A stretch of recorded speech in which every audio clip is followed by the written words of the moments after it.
Our first guest is known as the Wolf of Wall Street. In the 90s, he notoriously pumped and dumped penny stocks, defrauding investors of $200 million.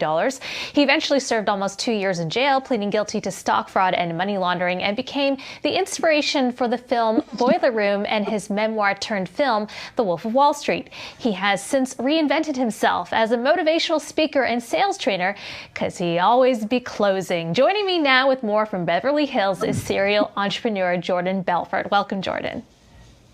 Thank you.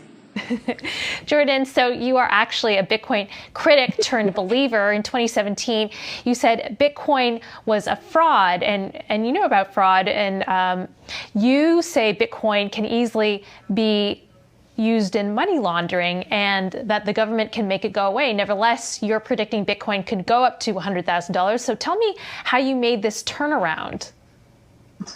So I was right in 2017. I called the price drop pretty much to the day. So when I said that I thought Bitcoin was ridiculously overvalued and based on nothing, I believe at the time I was right 100%. I think it was 19,000 plus when I said it. Within a week, it was, plummeting and so forth. Now, I thought it would never come back. And the reasons, were pretty valid at the time. And I'm still perplexed by it, but I'm glad that it's still here. To me, it was all about sovereign risk. I love the idea of blockchain technology. I am investing in it. I'm involved with the whole crypto movement now. But I was very much of the mind that there's no way the government is going to allow this to go on, because I, as you said earlier, was convicted of money laundering. I know what lengths they'll go to stop anyone's ability to move money around the globe without filing those forms of over $10,000. So it seemed counterintuitive, almost impossible. And many people, like Warren Buffett and many others, Jamie Dimon, also agree with that. The fact that it didn't go, kaput, so to speak, I think it's a great thing because I love the technology. I'm still a bit shocked by it, though. So that being said, now that enough bigger players are involved, I think it'll be difficult for the government right now to essentially regulate it out of business at once. So I think what happens first before anything long term, I think it goes higher technically, probably to 100,000 or more. But what happens over the long term, I still think is an open question. I'm a bull, certainly for the short term, and I love blockchain technology overall. First, I just want to play devil's advocate. A lot of people who, hear the money laundering claim on Bitcoin say, well, cash is used for money laundering more so in the world than Bitcoin is. Just want to hear your thoughts on that.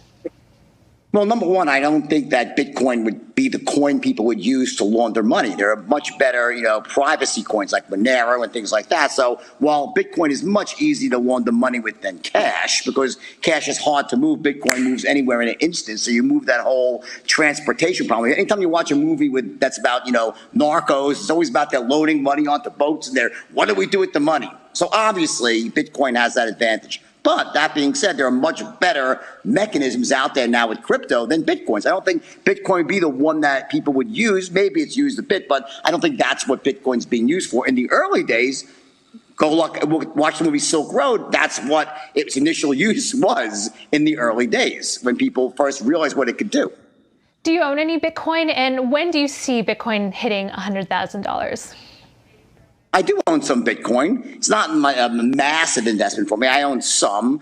And who knows? I mean, honestly, I would think before the end of the year. But don't take mine's just a feeling I have. It's based on technical factors, on announcements that you see every single day. I don't think anyone really knows where it's going. But I think I had to guess, I say it goes significantly higher versus lower. And I believe it really has its place in the financial system as sort of a digital gold. And ultimately, I'd like to really see it as more of a payment mechanism with decentralized finance. That's what I really think the future of Bitcoin is. Are you bullish on any other cryptocurrencies?